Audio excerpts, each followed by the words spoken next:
test of the emergency alert system. WTAM 1100 is designated the local primary or LP1 station.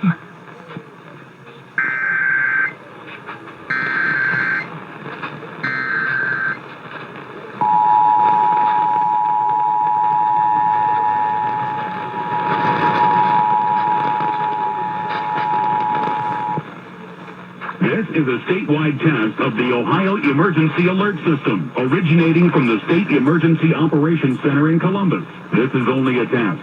The Ohio Emergency Alert System has been designed to provide the public with timely warnings and emergency information. Had this been an actual emergency, you would have received instructions and information related to that emergency over this and other stations in your area.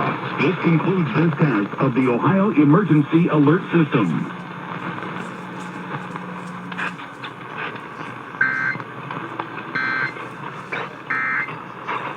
This is WTAM Cleveland.